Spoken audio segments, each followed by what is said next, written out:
Hafa, I'm Nestor Leconte with the Pacific Daily News. Here are our top stories from the PDN Newsroom.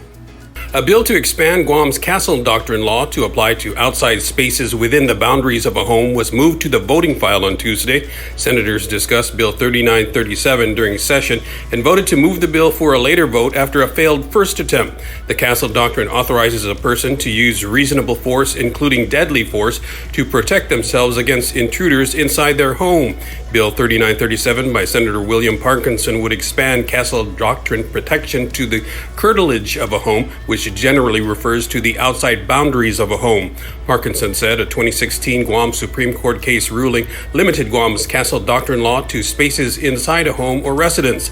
The current Castle Doctrine also provides that a person has an obligation to retreat if possible when threatened before the use of deadly force. The floor debate on the bill sought to define what the applicable spaces would be, including porches, lanais, carports, outdoor kitchens, and more.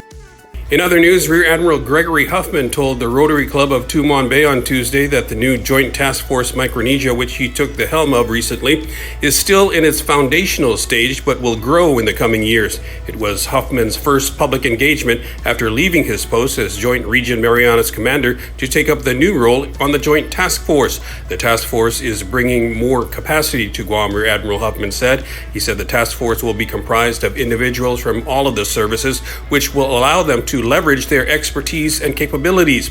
He said about 40 people are going to be in the initial cadre, and over the years it will build out to about 130 people.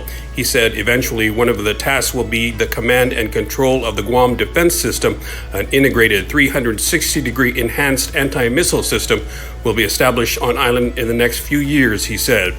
The District Court of the Northern Mariana Islands in Saipan will be in the global spotlight as controversial WikiLeaks founder Julian Assange will appear for a plea hearing there Wednesday.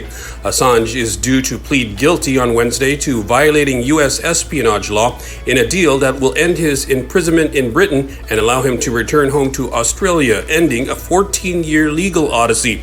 He is set to be sentenced to 62 months of time already served, according to Reuters. WikiLeaks in 2010 released hundreds of thousands of classified U.S. military documents on Washington's wars on Afghanistan and Iraq, the largest security breaches of their kind in U.S. military history, along with swaths of diplomatic cables, Reuters reported.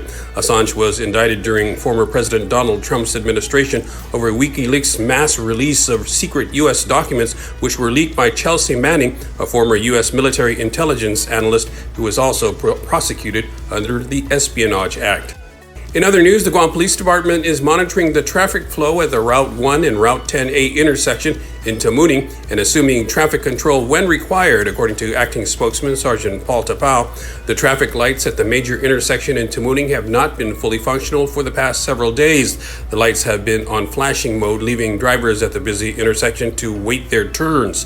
Tapao said all field supervisors assigned to the Tamuning Precinct Command have been instructed to continue to monitor traffic flow on Route 1 and Route 10 during peak traffic hours.